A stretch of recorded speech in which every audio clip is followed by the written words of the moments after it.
Hi there.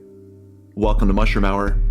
Today on Mushroom Hour, we're blessed by the presence of Noah Kalos, founder of the groundbreaking YouTube and social media channels Myco Lyco. This work is a blend of his passions for nature, mycology, and electronic music. He originally got hooked on electronic music production at the age of 17, but in the past 6 years, Noah took that passion to the next level, getting deep into digital music hardware and electrical engineering. Noah majored in studio art at Oberlin College and then spent 5+ years living in the wilds, transitioning between outdoor roles as a camp counselor and working in wilderness therapy. During his time in the wilds, he became familiar with all kinds of wild foods and has been a longtime mycology enthusiast. In the wake of the pandemic, Noah decided to focus on growing mushrooms.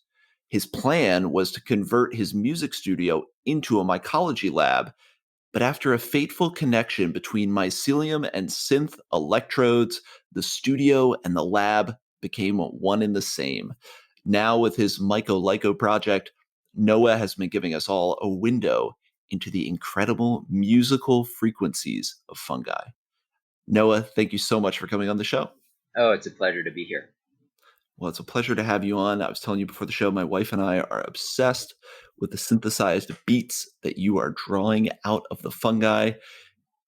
And I want to talk about all your experience in the outdoors, obviously, then your experience with electronic music and what is happening when we're hearing synths play mushroom sounds. But before we get into it, I think you have a really interesting backstory. So what are some of the key events that led you, down this path into nature and becoming passionate about mushrooms? And how did that come together with your passion for electronic music?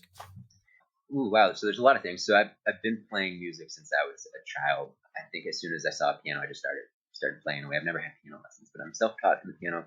I have had lessons in trumpet and bass and guitar and upright bass.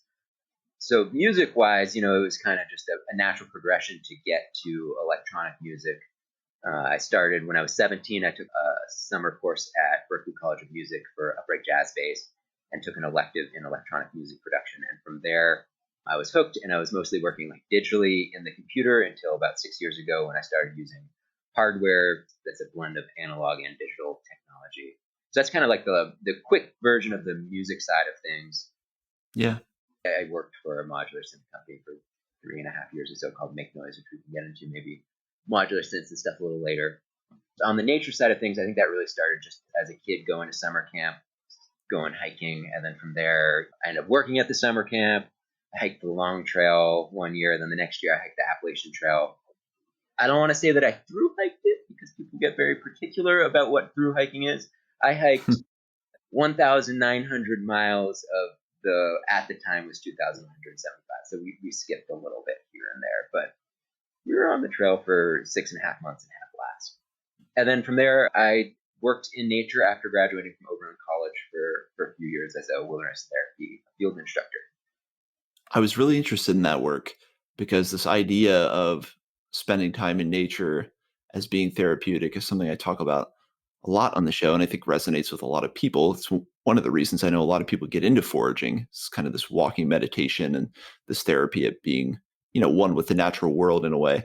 So what was that like? I mean, what is it to work at a wilderness therapy center? And then I know you worked in mental health as well.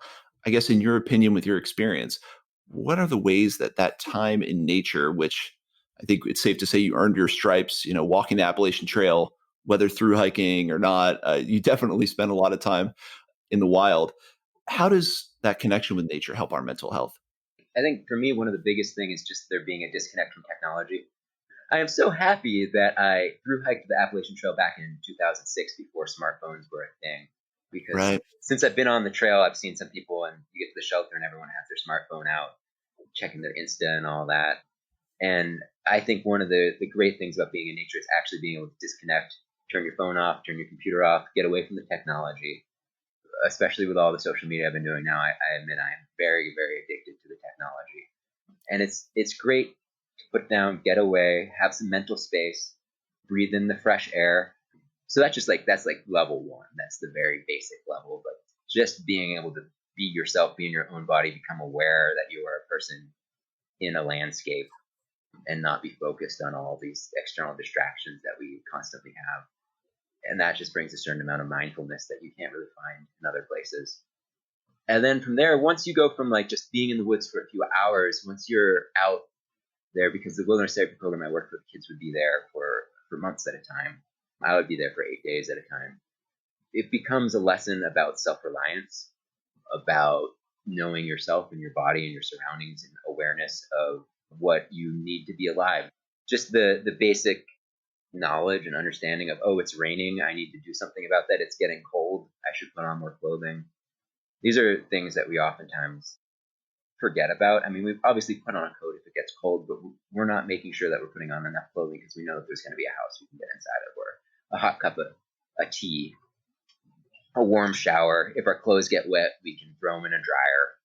All those things. And when you strip that away, and you're just out there in the woods with whatever supplies you can fit on your back, it creates sort of a different paradigm, a different reality, something that is very different than the society that we normally live in, especially for kids that have, gotten into some trouble and have maybe been, in a state of constantly fighting, where they're just fighting authority and fighting everything that's coming at them, whether it's through trauma or from trauma or anything like that, taking them out and putting them in a completely, so I'm getting choked up a little bit, I don't know why, but putting them, I haven't really talked about my work as a wilderness therapy for a long time, and it was hard work. It was the hardest work I've probably ever done in my life. Well, and I appreciate your reaction because it gives us a sense of how powerful and how visceral this work is. And I think, a lot of us get a small glimpse at that kind of clarity and that kind of healing that comes with being out in nature. I mean, it sounds like just getting outside of excessive civilization lets you tap back into your instincts. And my wife and I call it, getting back into the body. Like you said, you remember that you're a human being in a body and what all these senses are for, and become a little more in tune with them. And I think the fact that you're reacting like you are just shows how powerful that is to watch that happen, especially for people who really need that kind of help. Yep. Yeah, and just I think the big thing is it's putting them in a new environment with new situations, and it allows them to take a step back from their life and to really reassess what's important, and Yeah. what sort of fights they've been having and whether those are necessary or Yeah. Perspective. I mean, not. perspective Yep. on what's actually important and what's kind of unnatural pressure or situations that we're forced into society. Yeah, and I mean the program, definitely there's some kids that the program wasn't for. Some kids did better than others, but there were just some absolutely amazing transformations that I saw in behavior. If any of you are listening, I'm so proud of all of you.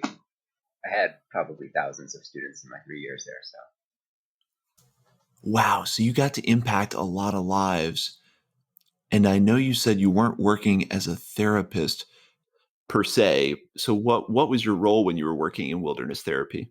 we had a basic program where I shouldn't call them kids, the teenagers. Well, I worked with a couple different groups, ages from 11 to 17.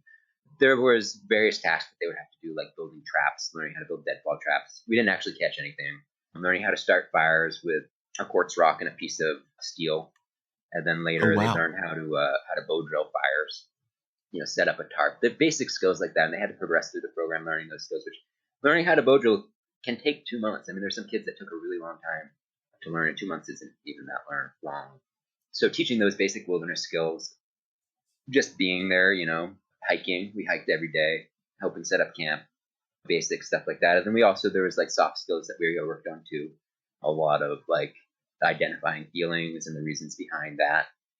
A lot of like I feel statements and being able to separate the difference between thoughts and feelings, and to sort of get some basic awareness and some basic like cognitive behavioral therapy stuff. Towards the end of my time there, we developed an education program so that kids could get some school credit when they were there. So I also taught some like basic geology and basic biology and stuff, things about invasive species and all that sort of stuff. So it was quite the job, everything from science education to wilderness survival skills to some soft skills and communication skills. It was a trip. It was a very intense part of my life. Well, it sounds like you ended up learning a lot, I'm sure, from your experience. I mean, how did that change who you were and your trajectory at that time? I mean, I had graduated from school hoping to be an artist, which I guess now I maybe finally am. I think that period of my life was definitely one of the most in tune periods I've ever felt with nature. Definitely felt more connected than I had in a while.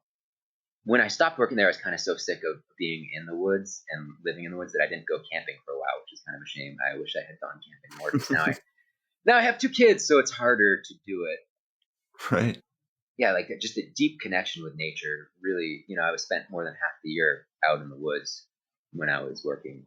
So I've spent a total of 5 years in the woods between that and the Appalachian Trail and all the camp counseling I've done and all of that. And it's a part of my life that I miss. I need to get back out in the woods and spend a week in the woods. Real life takes over as soon as you have to work a day job and all that. Right. We lose some of that vital connection. Yep. And what was the name of the organization? Only because I'm so struck by this work, and it's something that I've told guests before, I wish there was some kind of rewilding or connection with nature as a formalized kind of therapy. So to hear that there is, and you've worked with it, is really inspiring. What was the name of the group?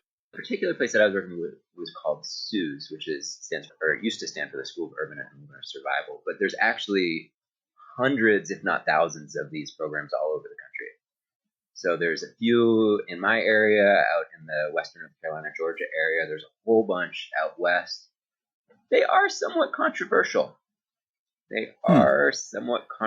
Because a lot of the time the kids don't want to be there and are there against their will, which is hard. That's very difficult. It's an awkward situation for sure. Been some young adults that felt like their rights weren't being respected by being held there. I feel like I did a lot of good work there. I also have some mixed feelings about that time in my life, but I think for the most part, the impact was positive. Really intriguing. Obviously, add on that layer of navigating people's kind of individual sovereignty, and I can't imagine some of the stuff you were having to wrestle with. Oh yeah, But it sounds like for you, it really got you more in tune with nature. But it was interesting when we were talking before the show. It wasn't necessarily your door to become obsessed with mushrooms, right? I mean, what kind of relationship did you develop with wild foods, and were mushrooms part of that mix? yeah. So the kids weren't allowed to harvest wild edibles there for liability issues, but myself, I would definitely keep track of them and pick some when the kids weren't looking, and maybe make myself some tea in the morning. I remember there was one week where I found over 30 different wild edible plants, which now I can't even remember that many. I was so good back then. I've forgotten a lot of it. But yeah, back then I was kind of afraid of mushrooms. I would see reishi and stuff, but I never harvested any mushrooms just because even 5 years ago, there was a lot more of a stigma against harvesting mushrooms. And I mean, most people within sort of the wilderness survival or foraging community would be like, oh no, stay away from mushrooms unless you're like an absolute expert, know Right. 100% what you're looking at. Don't even touch it. You could touch it and that could be bad, which I know now you can touch anything, you're fine. But I had a lot of confidence about wild plants because in North Carolina, at least, there's some plants that'll make you sick, but there's really only one that will kill you, and that's poison hemlock. So as long as you're careful with that, this is not advice. Anyone, don't go eating stuff. What I mean to say is it won't kill you. You might get very ill and end up in the hospital, but as far as I know, poison hemlock is the only thing in North Carolina that can kill you in small quantities. Large quantities of other things obviously still kill you. Where mushrooms, you hear one mushroom and then you can eat it and not know, and then die 2 weeks later of liver failure. It was really terrifying for me at the time. And I still am pretty careful. Yeah. I mostly just go for, reishi are easy. I'll go for reishi all day long. There's some cinnabar chanterelles that I know that grow in one patch that I harvest in the same spot every year. And then, oyster mushrooms, I haven't actually harvested even a wild oyster mushroom yet, but since I've been growing them, I'm feeling more confident about that. And it's interesting just to highlight this kind of pervasive mycophobia that even in the wilderness community, and you were neck deep in the wilderness community, and still there was a hesitation around mushrooms. That's really interesting. Yeah, I think it's starting to shift. Yeah. Hopefully, this shift won't result in any deaths, but it is shifting. I have a friend that just got into mushroom foraging. They just got into mushrooms over the pandemic. Bought a book, And the next thing I knew, they were eating honey mushrooms, which I'm still dubious.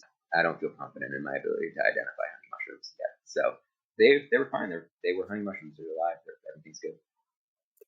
Before you got into, this program and being a camp counselor, did you have, wilderness skills that you developed over the course of your lifetime, or was most of this taught to you in the context of trainers preparing you for this? Where did you acquire your wilderness skills? I went to a summer camp called Farm and Wilderness, which Farm and Wilderness is the dearest place in my heart. I love that place more than anywhere else in the world. Absolutely life-changing for me going there.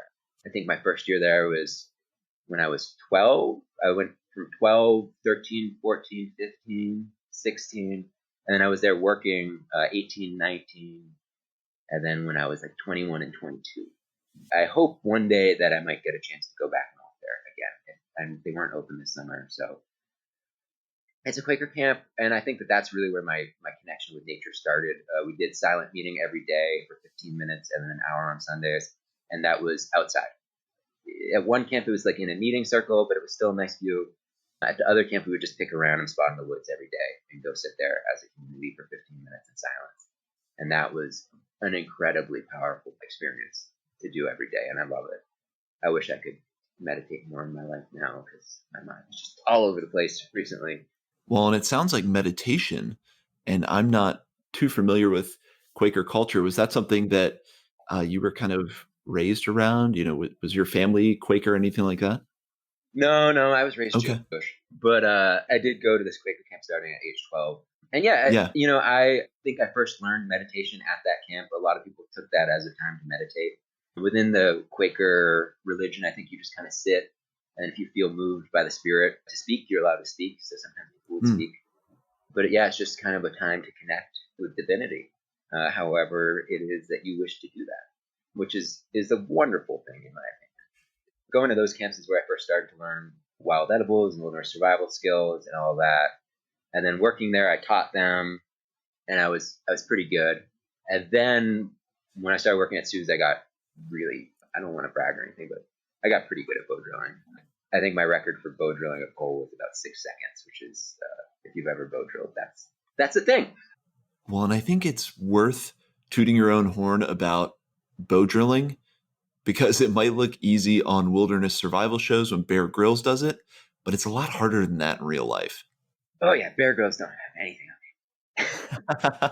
6 seconds, maybe a world record. Well, then, as you're becoming this like wilderness, the next Bear Grylls or better than Bear Grylls, when did you start getting really interested in mushrooms? Because I know that you eventually even got into, cordyceps and really started cultivating mushrooms. When did that happen for you? Towards the end of my time working for a wilderness therapy program, me and my fiance, now wife at the time, we bought a house out in the country on 2 acres of land.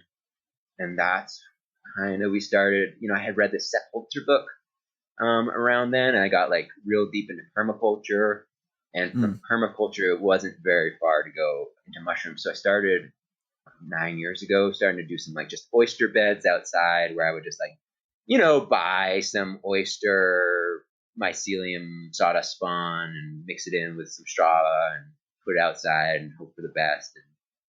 And it didn't get contaminated or anything, but it didn't do great ever. I'd get like a handful of mushrooms and be like, oh my God, look at all these mushrooms. This is incredible. Yeah. They taste so good. And I think it was then that I was like, oh wow, mushrooms at the grocery store taste terrible. This is why I don't like mushrooms. These are delicious. So that first taste of like blue oyster mushrooms that I grew just on some straw in my backyard was kind of the beginning. And then I grew some reishi just because it was a cool thing to do. You could grow it in like the tubs and have it get all the antlers and all. And did some lion's mane. And then I got into like doing my own grain spawn and all that sort of stuff. Yeah. But it was like something like maybe I would bust out my crappy still air box and my like Presto pressure cooker, make some grain spawn and do like a couple bags, and like maybe they'd get contaminated, maybe they wouldn't, and I'd eat some mushrooms and then I'd put it all away and wouldn't really think about it for a couple months, and then, make another batch of oyster mushrooms, and that would be that. Until the pandemic hit. And that's when things kind of changed a little bit. And I started to take it a little bit more seriously and dive a little deeper even especially with the Cordyceps world, which my wife started taking Cordyceps, and they aren't cheap Cordyceps. So I was like, oh, I can grow mushrooms. Like, sure, you want Cordyceps? I'll just grow Cordyceps. That's no problem. I grow oyster mushrooms and reishi all the time. Whatever. So then I started doing research and learned out that it was maybe a little bit more challenging. But I got on the Facebook group. There's this Facebook Cordyceps cultivation group. If anyone is trying to learn how to grow Cordyceps, that is the place to go. William is his last name. William Patel. I feel like I'm mispronouncing. William Padilla Brown. Yeah. Padilla Brown. That's it. Not Patel. He's on there. I got both his books, although I haven't read the second one yet. Ryan Paul Gates is on there, and Ryan Paul Gates we actually met playing music at a show back 7 years ago, and we've been friends on Facebook ever since. So when I saw he was the Cordyceps guy, I was like, oh, wow, cool. This is perfect. What a cool synchronicity. Yeah. And then Jeff from Appalachian Gold is on there as well. And those are all great sources for culture and great sources for advice. I think the thing with growing Cordyceps, the most important thing is having a good culture source. If you just go to some like random website that's not specifically about Cordyceps and you buy their culture and try and grow Cordyceps, you're going to have a rough time. So my wife was eating Cordyceps, and I decided that I'd try and grow some, and started growing Cordyceps. And then I was looking at the price tag of Cordyceps and thinking like, maybe I could start this business that would sell Cordyceps, dried Cordyceps. And then I hit some snags of the whole like drying mushrooms and being able to sell them if you dry them in your house, because technically you need to dry them in like a facility. Yeah, all the red tape comes in. All the red tape comes in, and I was like, okay, well, I'll just do some mushroom blocks to sell, like ready to fruit kits, because that I can do in a spare bedroom, no problem. People are just growing their own food. And that's when Myco Lyco was born. And I was thinking I might sell some tincture too, because there are tons of people selling tincture on Etsy. But yeah, so I like brainstormed for like a good 2 weeks coming up with a name for this like store. I was going to sell her at Etsy shop. My wife runs a crystal Etsy shop, and she's very successful at that. She's great at the Etsy, so I was thinking she could help me out with that. It's around then when I was like, well, I should start doing some social media stuff for all this. I'm not ready to sell anything yet. It's Christmas and my wife's super busy and all that. Yeah, well, you got to build the hype train. And I knew about this module, the Instrozion, which would let you connect mushrooms to synthesizers. And after working in wilderness therapy, I worked a couple odd jobs, worked in a restaurant, but eventually I ended up working for Make Noise, which is a modular synthesizer company, after, getting deep into the modular synthesizer. So I had all these synthesizers around. It was just the next step. But I couldn't find one anywhere. And luckily my friend, Brennan Poller, was kind enough to sell me one of his, because he has two. And I made a couple of videos, and they started popping off on TikTok, and then they started popping off on YouTube and Facebook. And it's been a pretty wild ride ever since. The legend was born when those synthesizer electrodes got hooked up to a mushroom. And for anyone who's seen it, it's incredibly entrancing just to hear the frequencies coming out of these life forms. And, I think a lot of folks have seen versions of this. I know there is the plant wave, which I believe is kind of a prepackaged synthesizer similar to what you use, obviously smaller size, a little more user-friendly for the mass market. But if you can give us an overview at the most basic level, what's happening when you're hooking that synthesizer up to a mushroom, a plant, or really whatever object you're hooking it up to, and it starts emitting sound? As best as what's happening in that process? Yeah, sure. So the plant wave or the Instrozion, they both use the same circuit. They're both based off the MIDI Sprout, which was open source. So they're both using the same circuit, which is using a 555 timer, which is basically sending like a square wave out of the output, but into the mushrooms is going like this little thin wave. But the mushrooms are literally becoming a resistor in the circuit. So what that means is that changes in resistance of the mushroom are going to cause the oscillator to change frequency. So we're not actually listening to the direct output of that oscillator. I think there are some devices, I'm blanking on his name right now. I'm blanking on everyone's name. The guy that Michael Prime is the guy. He's been doing this for a while. He has a device that was custom built for him, a little bit more of a raw signal from the mushroom, just kind of that oscillator click. What my device does is it then takes that frequency coming in and it digitally interprets it, which is the same thing that the plant wave does. And then the plant wave would convert that into MIDI data that it spits out, which you can then connect with like a cell phone or any sort of synthesizer, where mine spits out gate signals and control voltages, which are used for a modular synth, which is a little bit more free. Because with the plant wave, you're kind of restricted to just these signals initiating notes and changing the pitch of them, which is awesome. That's probably a more accurate picture of what's going on with the mushroom, but it doesn't have as many dimensions to it. So what I've started doing is, instead of just the pitch, I also have it affect the timbre through things like frequency modulation, and I have it affect the filter cutoff, the filter frequency, various effects on the delay and the reverb, which allows the mushroom to not only just control what notes and when it's playing them, but what those sounds are as well. And all that information's encoded in the wave that it's putting back as it completes the circuit. And make sure I'm understanding, you're putting this square wave into the mushroom, it becomes the resistor, and then is it transforming that original wave, or is it putting out a response back through the... Yeah, so in a basic oscillator circuit, what you have is you have a capacitor that's charging up and then discharging. And the rate that it charges up affects how fast that oscillator is going. Got it. And that rate is determined by the resistance of the resistor going into that capacitor. I mean, obviously there's a million architectures for oscillators, but this is a very common one. Yeah. And so if the resistance increases in the mushrooms, the wave that's going into them or going through them is going to slow down. If the resistance goes down, it will speed up. And then that output is sent into a digital board that then interprets it and converts it into usable controls for the synthesizer. But I do have an output on my device that I could just listen into those square waves directly if I wanted to. And believe it or not, I've had this device for I think I got it in October. The Instrozyme. I've had the whole modular synth for a while. I haven't actually used that output yet. I need to check it out. Maybe I'll go do that after this. I'm like thinking about it. I'm like, why haven't I actually ever looked at that output? I guess just because I've been so excited with everything else. There's just so much to explore. Yeah. Yeah, well, it seems like the possibilities are endless. The different species you could try out. I'm sure there's a lot of modulations you can do on the synth. But just to understand, again, that difference between your system and the plant wave. So the wave that the mushroom is, sending back basically through resistance, it has encoded within it not only the notes to play, but how to affect things like reverb. That doesn't seem possible. It's mind-blowing. And the Instrozyme, which is the device I'm using, and the plant wave work the same way, sending that wave through there. The output, so you just have basically going through the mushrooms, it's like a thin wave because of where it is in the circuit. And that's just speeding up and slowing down. And then that is going into a digital chip with code on it that's reading the frequency. So it's paying attention to how fast it's going or how slow it's going.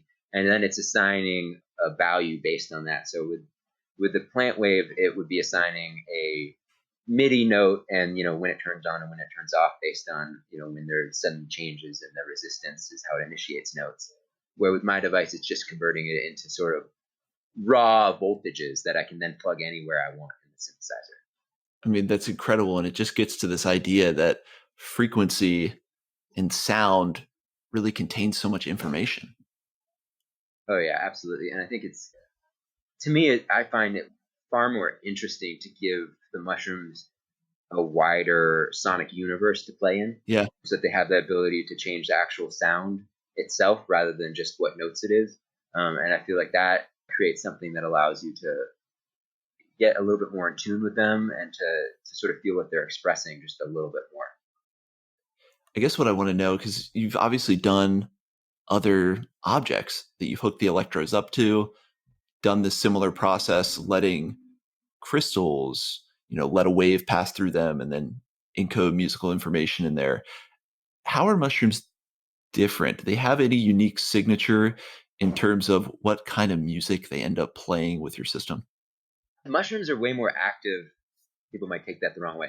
They just have a lot more bioelectric activity in them than other things. There's been a lot of research on the fact that they have like these rhythmic spiking behaviors to them and that they respond to like touch stimulus and a whole bunch of stimulus. There's a lot more going on. I think a lot of it has to do with like how fast they're growing compared to, say, like a cactus. I've done some cactus and those are like pretty slow and mellow in comparison. And then an orchid's kind of like maybe somewhere in between.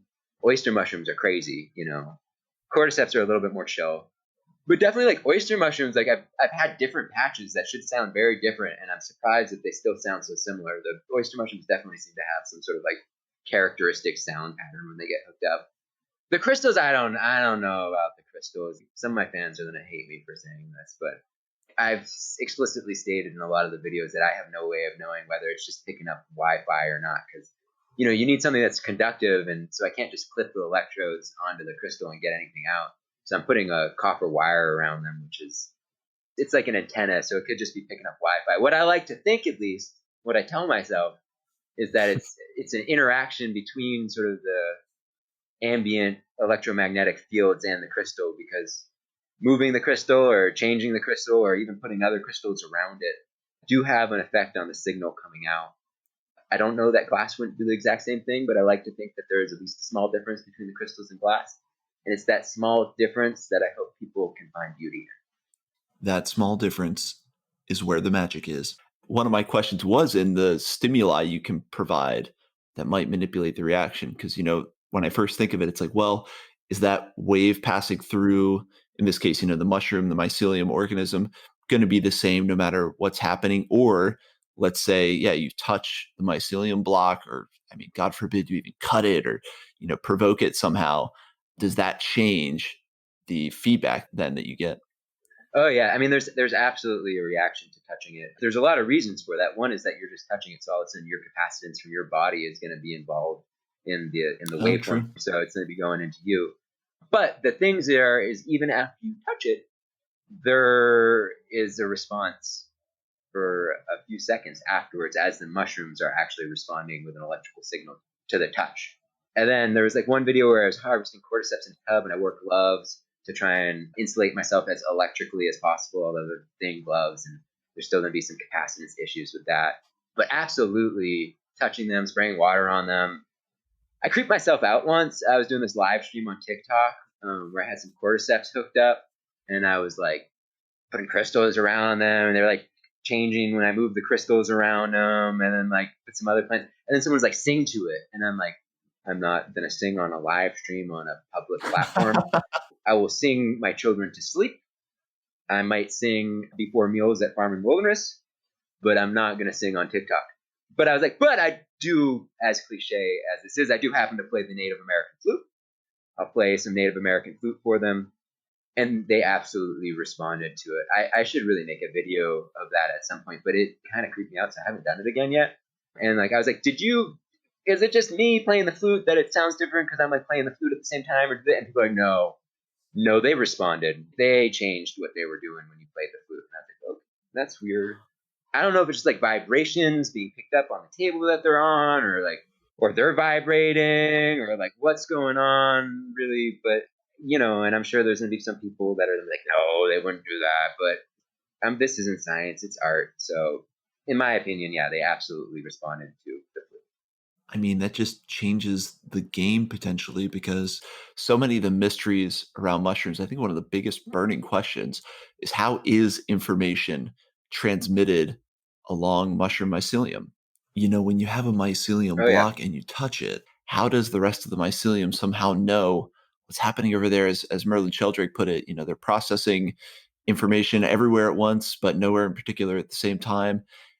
And this kind of work with passing frequencies through it, I think, illustrates it in a more visceral way than almost anything else could. And I've always loved the idea of the sentience or the consciousness in mushrooms. We always think of brains as being the seat of consciousness. I know there are folks that say the analogy between mycelium and brain doesn't really fit, but I think there is something there that we just don't quite understand. And I think their response to your Native American flute playing really peels up the edge around that mystery. Oh yeah, absolutely. People should talk to their plants, talk to their mushrooms. I don't know if they'll understand you, but at this point, I have no doubt that they can hear you. We have proof they respond to the Yep. stimuli. Well, what questions for you, as someone who's kind of what I'm going to call like a pioneering field of vibrational or frequency science with living organisms, what are some of the questions you have? I know you said this is art, so maybe it's more art than science, but are there kind of like experiments or scenarios you want to play with more to try to satisfy your own curiosity? Yeah, I definitely definitely have some ideas. Like I want to bring the mushrooms outside at some point. I mean, obviously, I want to go outside and find wild mushrooms once it's the right weather here. Yeah, of course. I bought a battery pack so I can bring my synth outside, but I also want to like do some videos where I bring the mushrooms outside and see if that changes things. Maybe try some different blocks, like a block spaced 5 feet apart from each other, and then put an electrode on each one and see if there's any sort of communication between them. One thing I've been noticing is that some of my mushroom blocks, even if I started them at totally different times, and like one's a first flush and one's a second flush, seem to flush at the same time. And it's not like environmental because it's like in a stable environment inside next to humidifier. So I wonder if they're not somehow communicating through the air or just like able to sense tiny little fluctuations in electricity through like the countertop they're on. I don't know. That's one thing I've been thinking about. I want to do some agar dishes at some point just because I have some old Cordyceps agar that's sitting around that's not good for anything. I did a video today that I just posted of like an old pink oyster mushroom that like, honestly, we all thought we might be getting COVID because it was dropping so many spores in the house. We all got kind of allergic to it. Yeah, I'd been waiting around to make a video with it and didn't get around to it. And I should have harvested it, but I made a video at like 3 a.m. last night because I figured out what was going on while we were all feeling sick. People growing mushrooms, if they get old, make sure to harvest your oyster mushrooms before they get all old because you don't want them in your house. I did that, and then I'm gonna keep the patch exactly the same and plug in one that's a little bit younger that also needs to be harvested. I'm trying to give my mushrooms away to my friends at this point because I have so many. That's one experiment I want to do. I have plans to try and make playlists and categorize, like give each patch a name before I change it so that people can know that like, oh, these 5 videos are all the same patch. And unfortunately, I haven't done a good enough job at this point keeping track of what's what to do that. But I think from here on out, I'm going to try and do a better job of that, just so that people that do want to kind of compare and contrast will have a better basis to do it, because I repatch once every week or two to do something different to keep it exciting for me. I like to imagine each patch as a sonic universe. And it used to be before I had the mushrooms that I would be sitting at the control center steering through the sonic universe, because once you have the patch going, I mean, you can take a single patch, you can make a techno song on it, you can make like an ambient thing, you can make a totally abstract, weird thing without having to change any of the cables at all. So by giving the mushrooms the freedom to do that within a certain extent, I feel like I'm allowing them to sort of explore a new universe that they were never able to explore again, with the knowledge that they probably can hear what they're doing. It's kind of like, at this point, I almost feel bad about harvesting mushrooms if I haven't hooked them up to the synthesizer, especially if they've like been in the room with other mushrooms and the other mushrooms have been hooked up. I feel like it's just not fair to them. They haven't gotten their chance to express their musical talents. And just so I'm clear, what do you mean by when you reference a patch? Right. So a patch. So if you look at the synthesizer, there's all these crazy cables everywhere. Yeah. That's routing all of the signals around. So I have, from the mushrooms, I get 4 CV signals and 4 gate signals. And I normally will split those 4 CV signals into 4 more. So I have like 16 different CV sources. 4 of them are copies of each other. You know, there's like 4 different ones. But I'll send those to various things around the synth to control the synthesizer. So depending on the configuration of those wires, that's what is considered a patch. And that's sort of where the name came from originally, because you were on a modular synthesizer, you're physically patching it like, you know, like a patch bay operator or like a phone operator or whatever. Now in your keyboard-based synthesizers, people still refer to the sound that's coming out as a patch, because you can, you know, edit it within the menu and save it and recall it. Unfortunately, with the modular synthesizer, I can't do that. So it's not like I can come back to a patch that I had. I mean, I guess I could write it down really meticulously and keep track of it. And some people do that. Right. Maybe one day I'll do that. Maybe when you get to that level of almost scientific analysis, you can figure out what patch elicits what response out of what mushroom. Yeah. Or like when my kids are in college. Yeah, when you've got more time for it, who knows? Yeah. But I'm no longer on unemployment due to the YouTube and the TikTok. Wow, congratulations. Yeah, I can't apply for unemployment anymore. I'm doing very, very well currently. I mean, I just turned on the YouTube ads like 3 days ago, so I can't guarantee that this is going to be what I'll be able to do for. No, I'm not ever going to have a day job. This is what I'm doing for the rest of my life, probably. I mean, you're hinting at some really exciting potentials about like mushroom co-regulation. That's even a cutting edge field of research on humans with kind of the magnetic field around our bodies and how that changes when we're around other people. So you're hinting at, those possibilities with mushrooms, possibilities how different individuals maybe within the same species express themselves differently. And I love how you just referenced the mushrooms' potential to hear themselves playing music, and then how does that influence? Yeah, there's really some deep questions you're getting at, I think, in ways that you can't get at theoretically. Having this audio response gives you a lot more insight. What has the reaction been? I mean, have you been reached out to yet by, mycologists, or has there been like any outreach from the scientific community to explore this thing deeper at this point?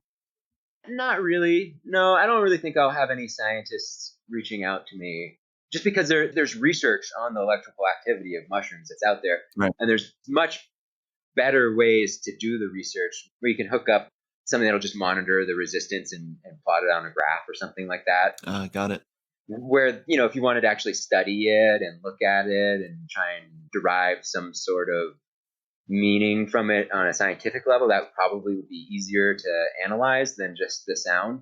Although, with technology that we have coming, there might be some possibilities for more analysis with artificial neural networks. I would love to imagine you could start analyzing it with artificial neural networks. And I think it would be a fun art project to have someone try and create an artificial neural network to translate what the mushrooms are saying into English. I don't know what it would do. There's like a part of me that likes to pretend that in the future people are going to be like listening to my videos and able to translate the messages of the mushrooms and like Yeah. some crazy stuff like that. But that's probably just me being a wild guy. But I'd love to work with someone to do some artificial neural network stuff on it. I think that would be really interesting from an artistic and perhaps scientific perspective.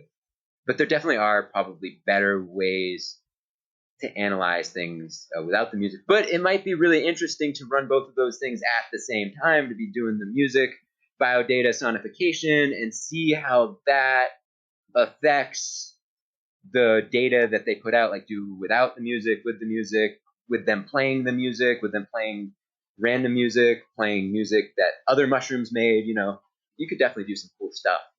My ability to analyze data in any sort of meaningful way is limited to the calculus that I've forgotten since college. So I'm definitely not the person to do that. Right. But there could be some really cool stuff to be done.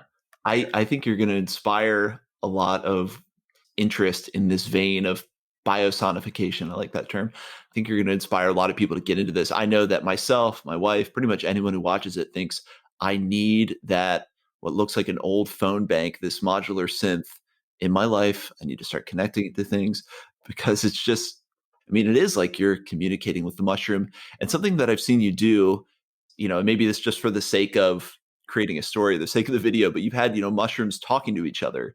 So what does that mean? We saw a pink oyster and a cordyceps talking to each other, and you had electrodes hooked up to each. What are you doing there when you have that going? I'm just kind of bumping them up, mycelium to mycelium or fruiting body to fruiting body. Either way, it'll go through the mycelium. Right. So it's making them electrically connected, which means I can use my device on them. Or sometimes they'll just all be on the stainless steel table, which is connecting them electrically. Okay. But basically, I'm running a signal through all of them and getting the output of what's coming back. So, I mean, it's probably just them all talking all at once. So it's not like necessarily a conversation as much as just a cacophony of discussion. But, Right. There's been some pretty significant research that shows that mushrooms send communication signals across species of mushrooms and across different kingdoms as well.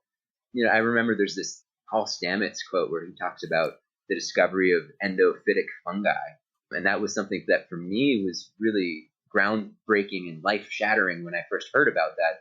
I think I heard about it in 2006 or 2009. I feel like they discovered it in like 2009 or so. I can't remember the details, but I used that soundbite in a song for many music projects ago, back before I was even Illumination Station, my even previous music project, which doesn't need to be named.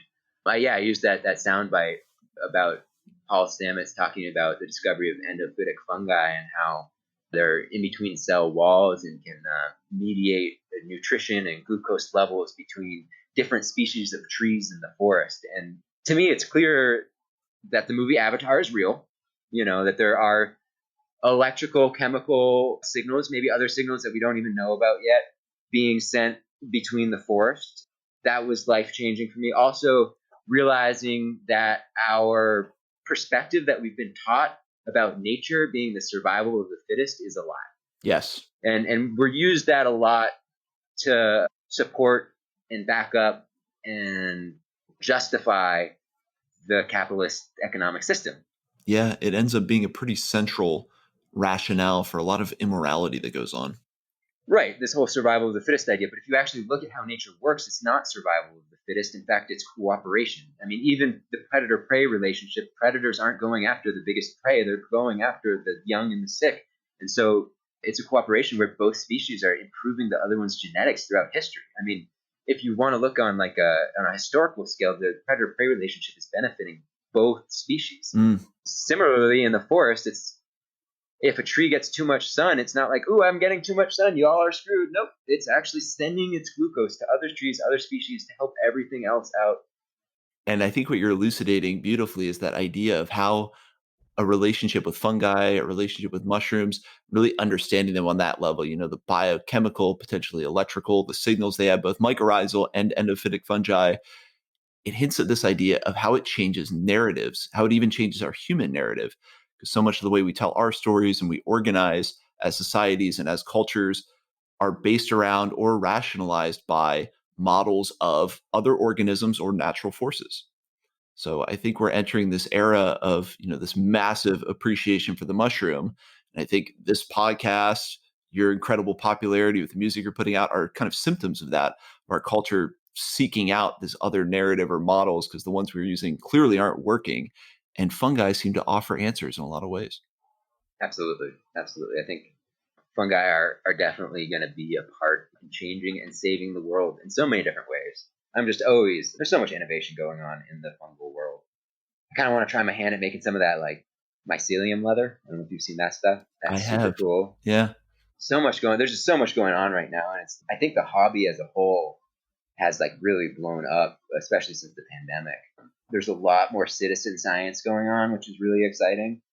I don't know if I'm ready to call myself a citizen scientist yet, but maybe I am. And I think that stuff's really cool because, I have a pretty, if you're an electrical engineer, I probably sound like I don't know what I'm talking about, but I have a pretty decent understanding of electrical engineering. And that's just stuff that I taught myself pretty much from some books and the internet. And with the internet these days, you can really get as much education as you get out of a 4-year college program, just nerding out in your free time. Yeah. And, I know some people might disagree with that. And I think it's important that if you are trying to educate yourself, you do have a community that you're talking to. You have some mentors. I had people in the Synth DIY community that were helping me out. I had this NASA engineer that actually helped me build my first circuit. So it's important to have help from people, but you can find those people that they're just randomly the NASA engineer that's willing to help you out with your electrical engineering project because you met on a Facebook group. So I think that, you don't need to go to college anymore. It might help with some fields, specifically engineering and science, getting a job for a company. You might want to get a degree, but if you're just interested in doing your own research and doing your own thing, there's so much potential with the way that information is being shared these days. Yeah, I think the model of college, really applies in some places. I think some of the biggest benefits are kind of connecting with community, finding guidance. But as the internet matures more and more, you're able to find that through other avenues on the internet. You're able to find your tribe or community, if you will. You're able to get guidance on what you're really interested in, and then able to bounce ideas around with people. And I think some of that is the most valuable parts of really going to college. So yeah, I have to agree that I think the internet, YouTube University, is at this point making college a little obsolete in ways. But I guess, do you have advice for people who do want to start? You told us about the Cordyceps group, which is that Cordyceps Facebook group is kind of the cutting edge on developing Cordyceps. But where can people go to learn more about synth and making some of these devices and kind of creating their own music? Sure, sure. Oh, so first, I just want to clarify to any young kids listening, I am in no way saying don't go to college. I'm just saying that you don't need to go to college. Because when I was a Yes. kid, I was pretty much brainwashed to believe that I had to go to college. Yeah. Especially, I grew up in in a suburban town. So, anyways, I just want to clarify that because I don't want to discourage anyone. To digress a little further on that point, my father was actually a university professor for like 30 years. And he was a big proponent for how it's more important to follow passion of what you're interested in. And if that's a trade, it means you don't go to college. It's totally fine. It's more important to be following the lead of where your passion is, because that's going to yield the actual results in your life that you want to see. So yeah, we're not saying college is universally bad, but don't feel like you have to go. I like that clarification. Yeah, and I guess I brought up the college thing just because a lot of people poo-poo on the citizen scientist being like, you're not a real scientist, you don't have a degree, blah, blah, blah. I was just making that point because there's a lot of citizen scientists in the mycology world, and you really can learn all this stuff without a degree. A degree is useful, but yeah. Well, and mycologists in general, and I think this is because mushrooms are kind of dissident, professional academic mycologists in general love citizen science and really like think it's a critical part to moving mycology forward, because whether it's testing out the synth frequencies of different mushrooms or just cataloging biodiversity, it just takes manpower, and the citizen science community is kind of the most diverse, biggest group to collect observations that there is. So I'm always impressed by how much what you're saying is backed up by academic and scientific mycologists. And I think that's what makes mycology such an exciting, vibrant community, honestly. Yeah, it's there's so many different ways to get involved in the mycology community that it's a fun little community to be in. Yeah. Back to where to learn more about modular Right. synthesizers. The company that I used to work for called Make Noise, they have an excellent YouTube channel. Walker, the guy that makes all the videos, does a really good job about that. It's like a new language at first, so it can be intimidating. The O coast or the zero coast or the no coast is Make Noise's kind of beginner patchable synthesizer. So checking out some videos on that is probably like a good way to sort of get introduced into what a patchable synthesizer might be like. Make Noise doesn't like to call it a semi-modular synthesizer because some people use this term semi-modular for synthesizers that have some pre-routing to them, like the O Coast or the Mother 32. Modular is kind of something that needs to be modular, not modular. Semi-modular is kind of a oxymoron, So Make Noise calls it a patchable desktop synthesizer because it does have some automatic MIDI routing in it. So the O Coast is cool because you could just plug in a MIDI keyboard and just start playing, or plug in like a plant wave and just have it start doing stuff, and just start turning knobs without having to patch any cables at all. So that's a really good starting point for getting involved. Then you can patch the cables and see what they do and all that. The Make Noise YouTube channel I highly recommend.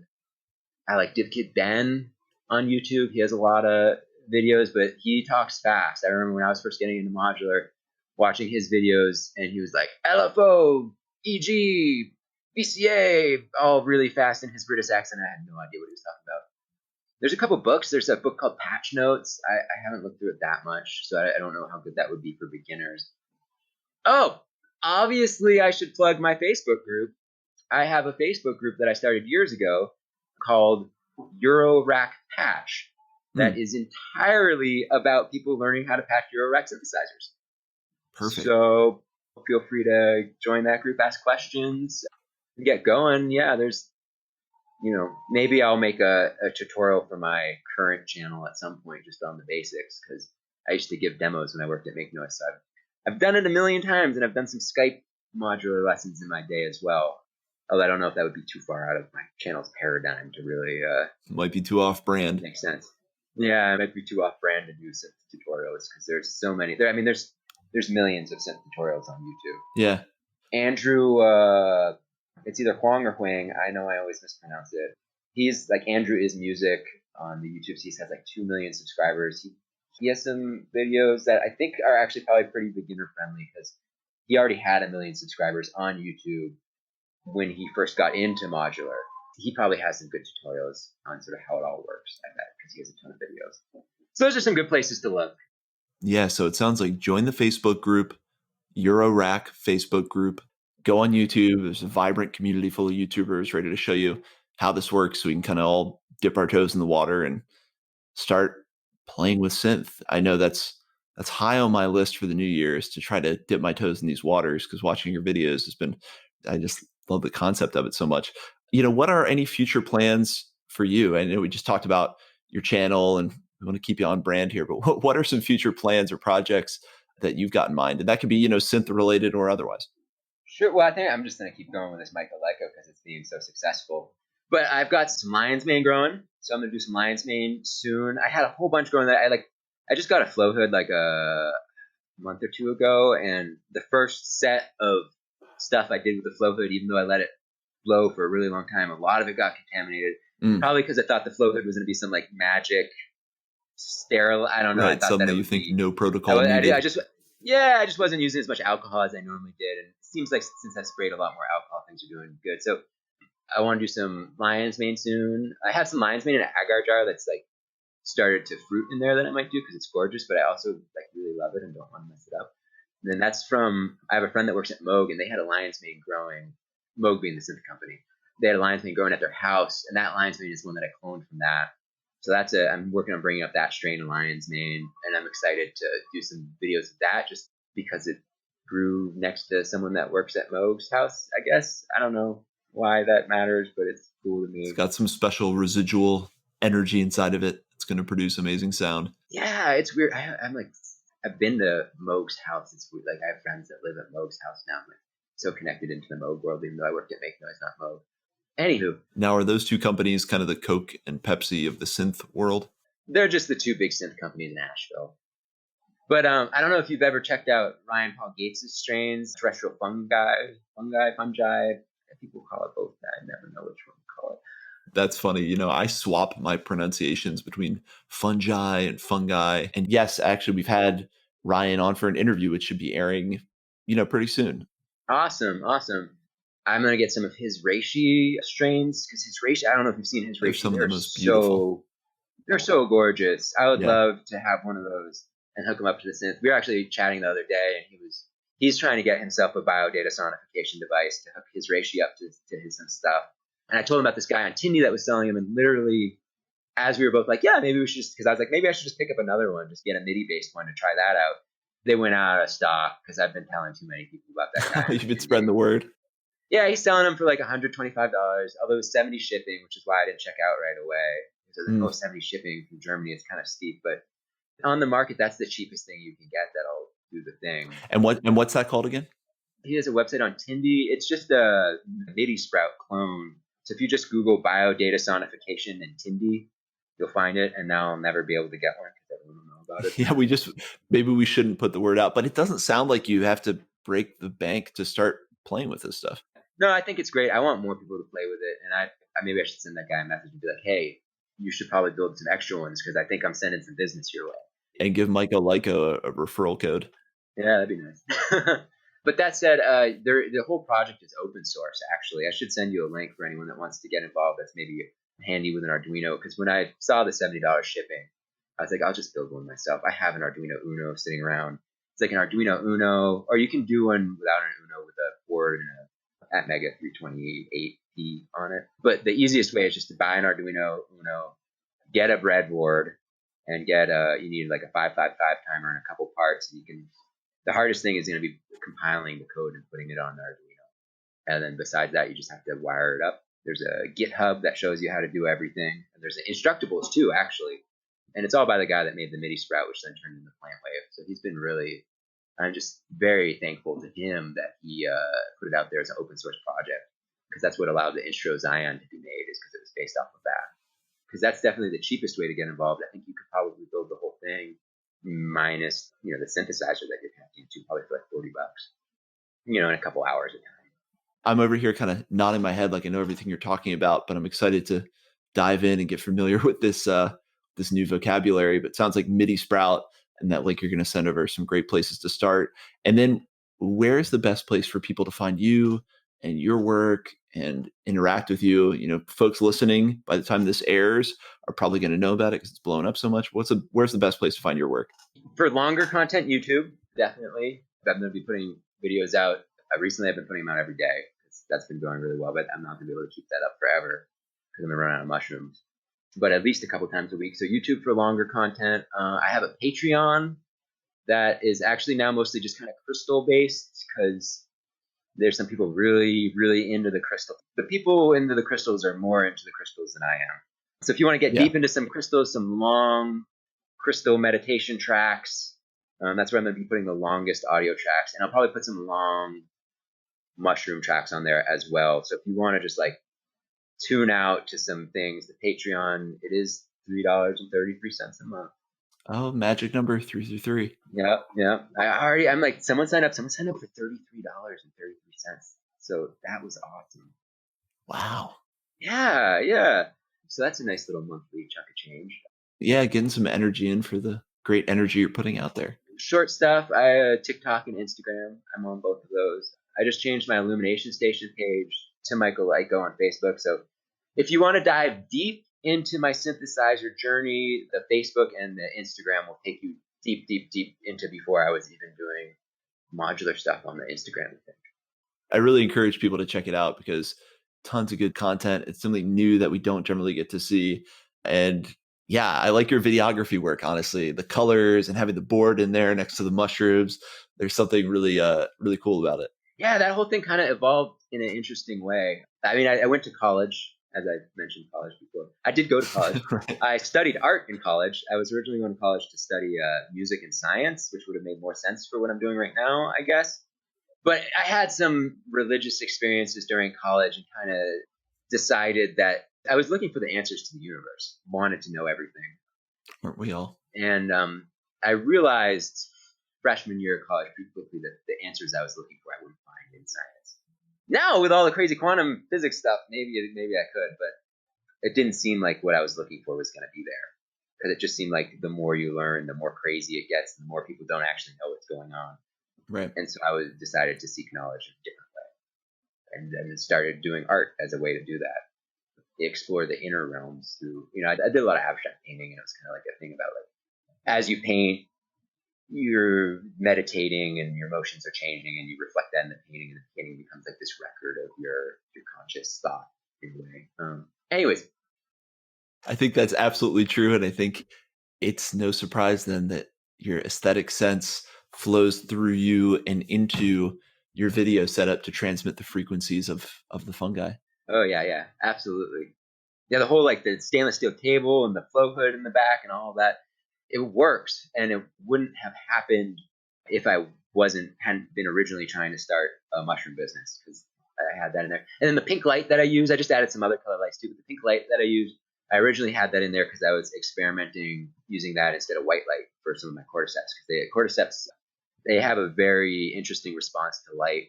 I actually stopped using that one because I swear it makes them grow shorter than without it. So maybe not a good cordyceps grow light at this point, but a mystical ambiance light, absolutely. Yeah, everything just kind of fell into place. It's crazy. I love it. And again, I encourage people to go follow your work. Can't recommend it enough to people. And as we round things out, I'm going to move to some questions that I ask all my guests. And I can tell with your thoughtful insights, you'll probably have some great answers for us. And I'm excited for the first one, which is what is a mushroom that you love and why? And it Ooh. doesn't have to, there's no pressure of a favorite, but a mushroom you love and why. Yeah, I mean, right now I just love the pink oysters and the cordyceps. I just like the colors. They're just so pretty. They're beautiful. They're just such beautiful mushrooms. And, they both have some pretty good medicinal benefits, and both of them are delicious when fried in butter and garlic. But I think I'm most drawn to them just because of the vibrant colors, and I love vibrant colors. What can I say?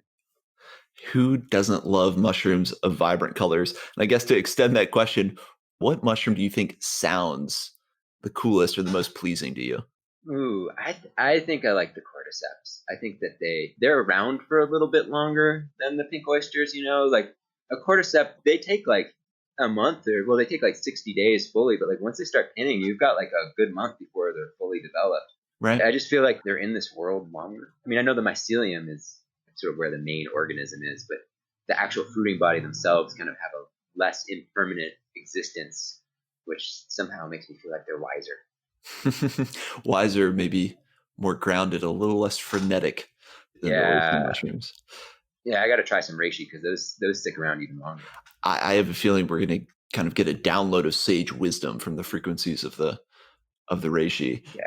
Kind of a big general question. What has this relationship you've developed with mushrooms and fungi, and now this kind of intimate audial relationship with fungi, but what has that given to you? What's that brought to your life? For me, it's like a constant reminder of the fact that there's stuff around us all the time that we cannot see.